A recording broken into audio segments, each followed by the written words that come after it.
Step right up. Ice wall coming up. Constraints are a set of boundaries found when interacting with an environment or an object. There are two forms of constraints, physical and psychological. Physical constraints are used to limit the possible action on an environment or an object by redirecting it in different methods.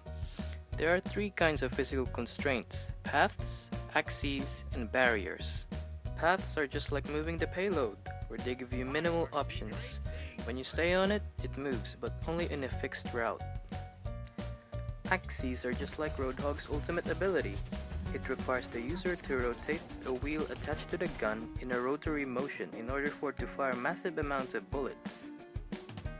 In terms of barriers, it absorbs and deflects forces, just like Reinhardt's shield.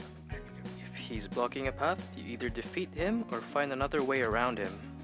Psychological constraints are also used to limit actions by making use of how people understand specific conventions and how they react to it. There are three kinds of psychological constraints: symbols, mappings, and conventions. Symbols are a visual language that can be universally understood, such as text and icon on a warning sign. This is just like the no entry sign when you go to the enemy spawn room. Mappings are markings or symbols learned through previous interactions. In Overwatch, symbols like the icon at the bottom indicates your ultimate is fully charged and ready to be used.